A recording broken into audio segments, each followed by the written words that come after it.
Hello students, आज हम सीखेंगे कि पोटेशियम परमैंगनेट सॉल्यूशन जो होता है उसका एसिडिक, न्यूट्रल और बेसिक मीडियम में ऑक्सीडेशन जो होता है वो किस तरह से होता है। तो उसको समझने के लिए हम लोग क्या करेंगे, पोटेशियम परमैंगनेट का एक लिटिल अमाउंट इस तरह से हम लोग यहाँ पे वॉच ग्लास पे ले लेंगे।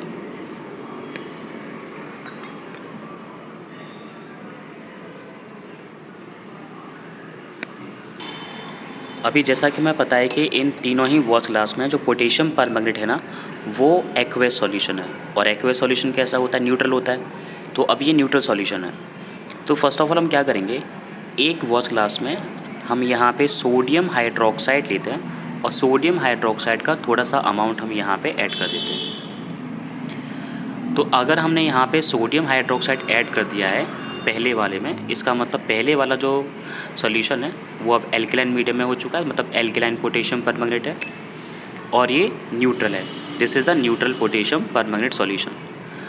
थर्ड वाले में हम क्या करेंगे, थर्ड वाले वॉच ग्लास में हम यहाँ पे डाइल्यूट एस्टर सपोर्ट डालेंगे और डाइल्यूट एस्टर सपोर्ट डाल के हम उसे क्या करेंगे, एसिडिक कर लेंगे। तो अब हमने क्या किया है कि पहले वाले में हमारे पास एसिडिक पोटेशियम परमैंगनेट सॉल्यूशन है, दूसरे वाले में न्यूट्रल है और तीसरे वाले में बेसिक है।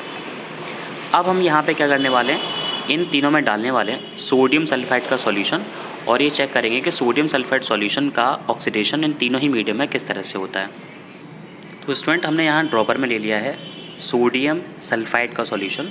अब सोडियम सल्फाइड को फर्स्ट वाले सैंपल में हम डालते हैं, जो कि हमारे पास है कैसा, ये है हमारे पास एल्कलाइन पोटेशियम परमैंगनेट। तो हमने यहाँ पे इसमें डाला और फिर हम यहाँ लेंगे यहाँ पे न्यूट्रल वाले में और फिर थोड़ा सा अमाउंट है यहाँ डालेंगे हम एसिडिक वाले में। अब तीनों में एक्शन को यहाँ पे चेक करेंगे।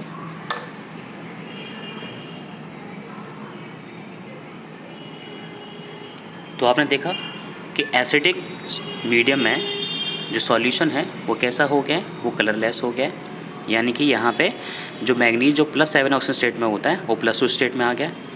ये वाला यहाँ पे डार्क ब्राउन कलर का हो गया, तो यहाँ पे MnO2 बनता है, यानी कि Mn+4 स्टेट में है। और ये ग्रीनिश कलर का हल्का सा यहाँ पे हो जाता है। तो अब देखिए हल्का ग्रीनिश कलर का सॉल्यूशन बनता है, जो कि K2MnO4 होता है, यानी कि मैग्नीज +6 ऑक्सीजन स्टेट। तो आपने देखा कि ऑल थ्री मीडियम में पोटेशियम परमैंगनेट का ऑक्सीडेशन स्टेट डिफरेंट होता है। एसिडिक मीडियम में Mn जो +7 होता है वो +2 में चेंज होता है, और यहाँ पे न्यूट्रल मीडियम में Mn +7 से +4 स्टेट में आता है, और एल्कलाइन मीडियम में +7 से +6 ऑक्सीजन स्टेट में आता है। So these are the 3 oxidation properties of potassium permanganate.